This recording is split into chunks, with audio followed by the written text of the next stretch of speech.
We're going to be in Joshua again tonight, so if you want to get out your Bibles and open them up to Joshua chapter 2, is where we're going to be studying from.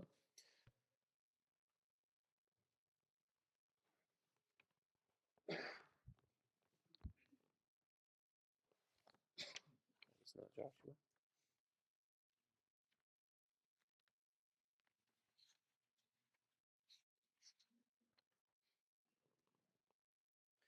"40 years have passed since Israel left Egypt, and Egypt was left decimated by God. Plagues upon plagues and destruction at the hands of our Almighty God, the God of the Israelites.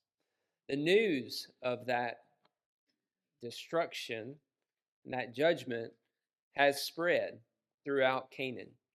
And everyone knows exactly what's coming. As Israel has been wandering in the wilderness just south of Canaan land for about 40 years.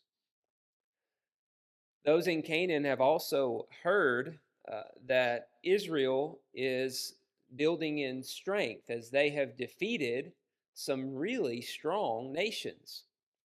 Uh, Sihon and Og, the Amorite kings, were both destroyed. The Moabites and the Midianites have been destroyed at the hands of the Israelites, and even the Amalekites also have been destroyed. Nobody's really stood a chance. In fact, Israel has completely destroyed and completely defeated everyone that has come up against them. You can just imagine what it would be like to be a Canaanite and hearing that there's a nation whose God fights for them and who is planning to come into your land. That'd be a scary thing. Well, today we're going to learn about the people who were in the land, specifically a lady by the name of Rahab. Rahab was a Canaanite who lived in the town of Jericho. Among all those Canaanite people who were hearing all of this different news stories about the Israelite people who were going to come up into the promised land and take it for themselves. Now, the people of Canaan would have been a little concerned as they would have heard about the kings of the Amorites being destroyed, because those kings were powerful and they were mighty and they were in mountain ranges. So it wouldn't have been an easy thing to defeat those people. And they would have been scared, maybe not as much in Jericho, because the Jordan River was between them and the Israelites. They were across the river doing their battles. But still, the people of Canaan were very worried.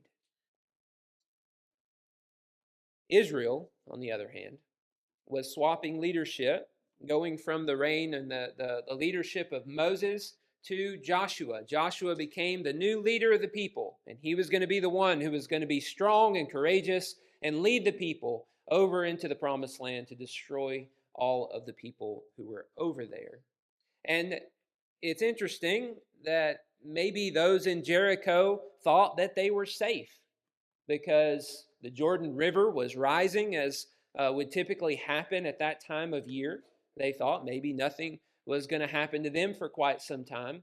But news gets out that there are spies in their midst. You see, Joshua sent 2 spies, not 12, sent 2 spies over into the promised land to survey it and spy it out. And these spies had made their way into the city of Jericho, and they were among the people of Jericho.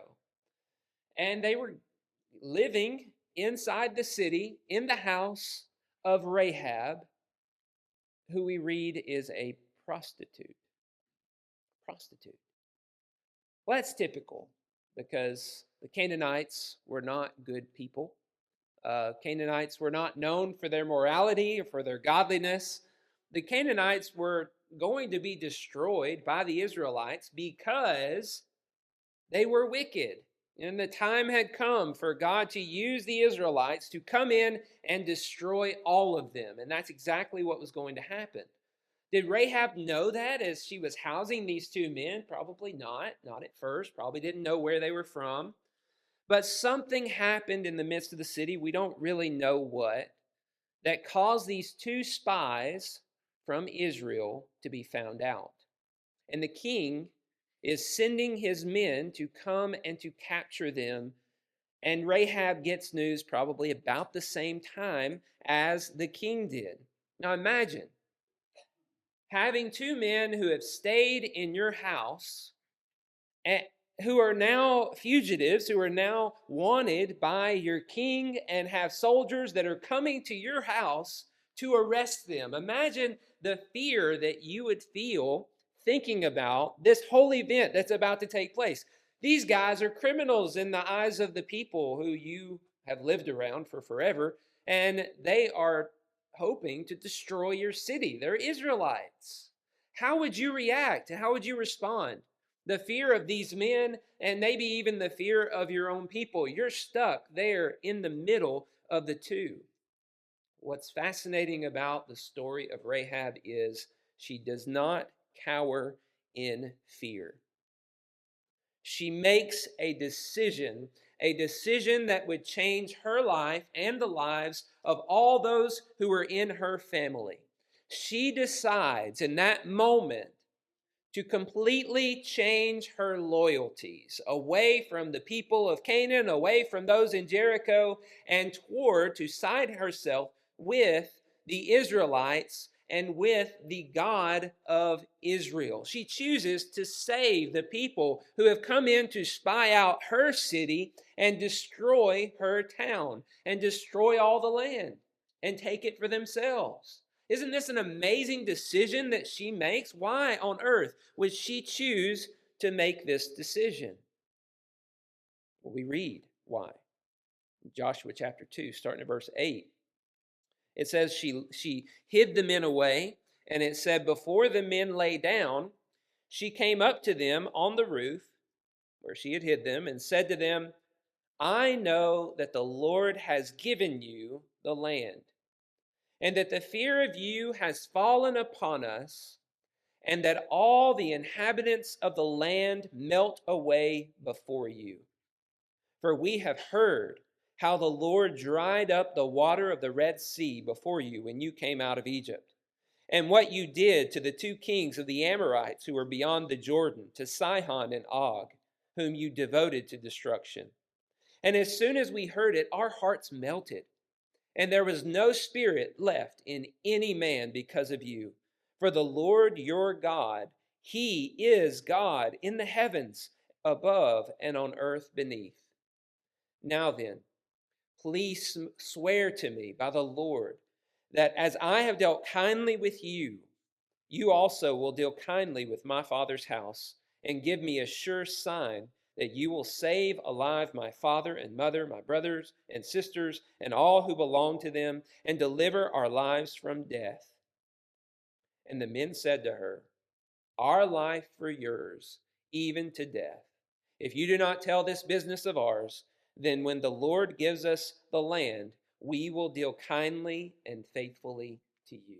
Notice here the reason why she does this, the reason why she betrays her people and becomes a traitor in the midst of her city, is because she knows exactly who these people are, and she knows who their God is. She knows that the gods of the people who have lived around her, who she's grown up around, are not real gods, that they can't do anything to save anybody, but that the God of Israel is unlike those gods. He is holy and different. He is able to destroy his enemies and provide mighty works and powers that are beyond anything that she has ever known. And so she sides herself against her own people as she lives among them in order to side herself with God. Don't you think she recognizes in this decision that there's justice in the judgment that's coming? She herself is a prostitute. She sells herself in order to provide for her family. You don't think she has a pretty keen understanding to the immorality and the wickedness that's going on in the midst of that city? She knows it all too well. In fact, maybe she was sold into this. It may be something that she was kind of forced into in some way, or maybe it's something that she just entered into willingly in order to make money, in order to survive. but one way or another, this is who she is. This is where she's at. And she knows that it's wrong, and she knows that everything all these people around her are doing is wrong and worthy of judgment. And so instead of rebelling against these spies and rebelling against this God and resisting them, she surrenders to them. The terror of them coming scares her into surrender. And she gives in and calls for them to deal kindly with her.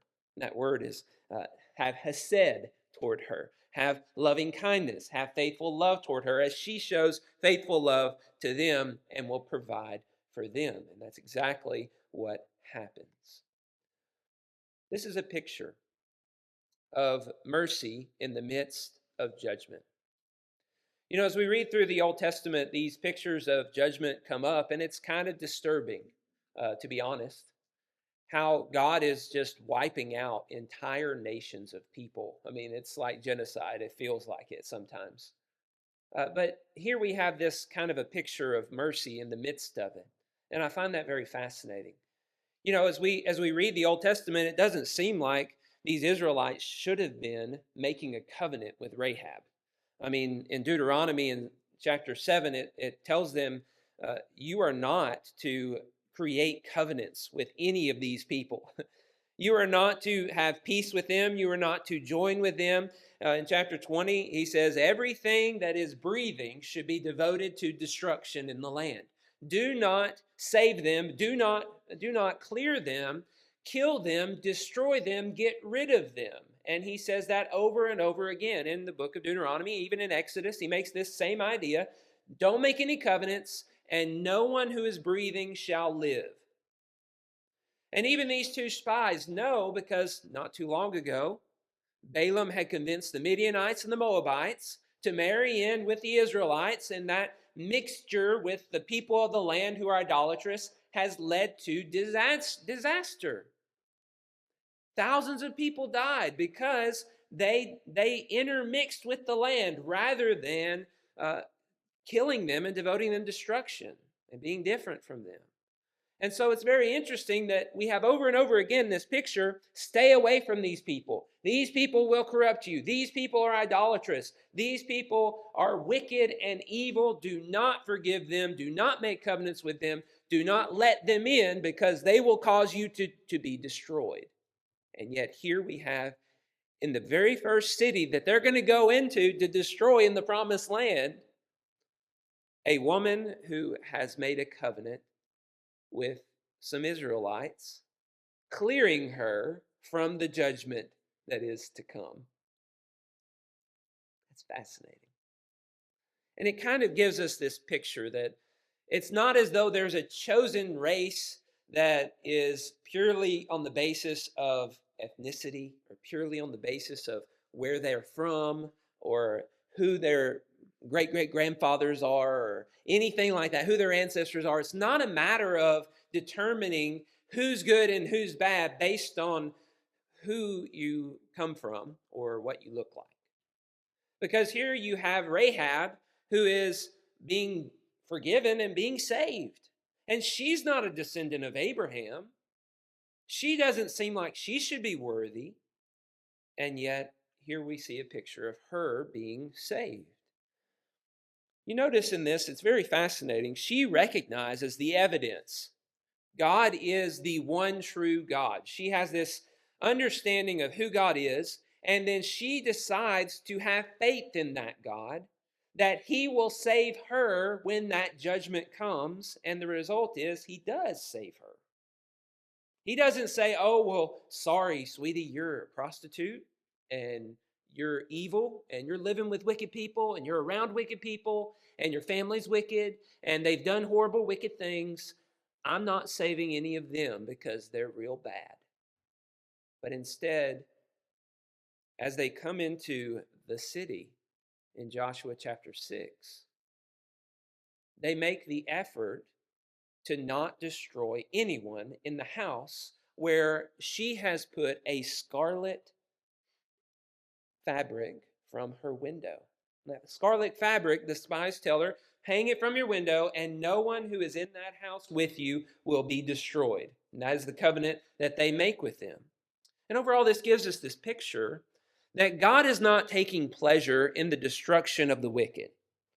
As we read through the Old Testament and you see all these people being destroyed, do not think, yeah, God's really getting all these horrible people and he's so excited about it and he just loves it. Look at Joshua. He's stone cold, man. He knows that they're better than everybody else and they're just destroying everybody. Don't think about it like that. It's not callous. It's not heartless. It's judgment. And it's being done for a reason, to send a message against the immorality and the wickedness that's being done in the land, against the rebellion and the idolatry that is continually being persisted in by all the people who live there. God is making this statement very clear that he will not accept this wickedness. He will bring the justice that is due. They have lived hundreds of years becoming more and more wicked, and now God is going to put a stop to it. But why would he save her? What's fascinating about this story is God doesn't just save her and her family. God chooses Rahab, the prostitute, who's a Canaanite. He chooses to let her be engrafted into the people of God. She becomes a full-fledged Israelite. She marries an Israelite whose name is Salmon. I don't know how to say it. It's spelled like salmon, but that's who she marries.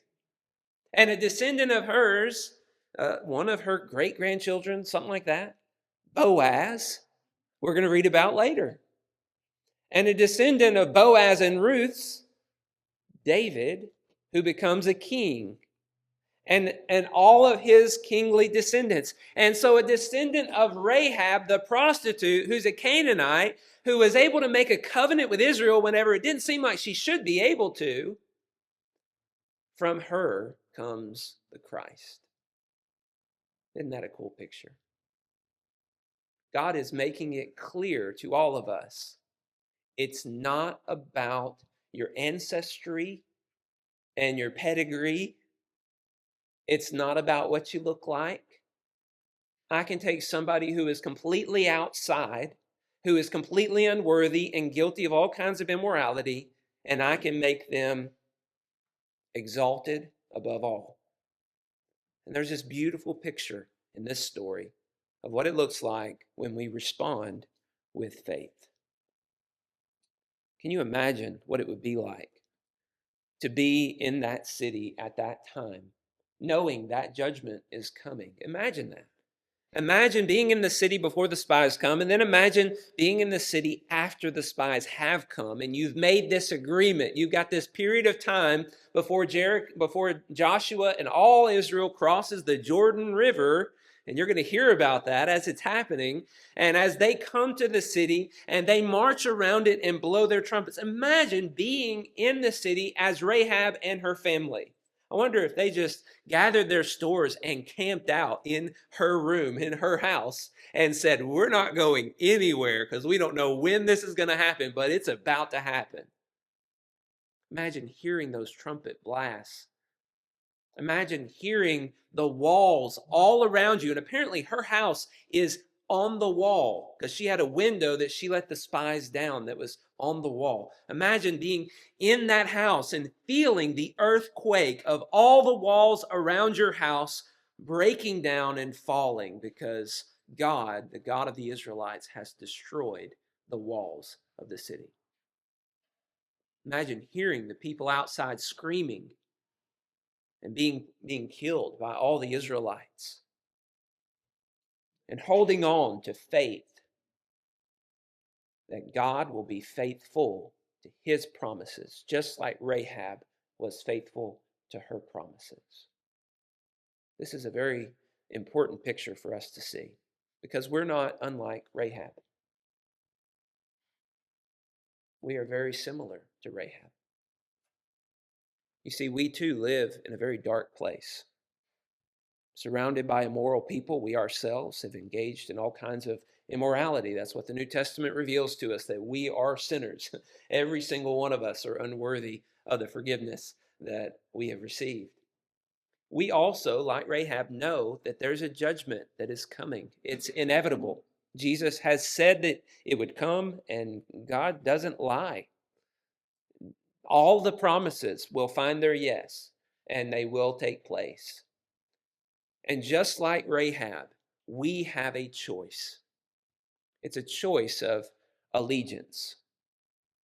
Are we going to ally ourselves to the people of the land, to the people who are wicked, to the people who are pursuing their own lust and their own immorality and rebelling against the God who has the power to judge them and destroy them and resisting his will? Or are we going to give up on them and betray them in order to choose to have faith that the God who is of Israel, who has done all these things, is going to save us on that day of judgment?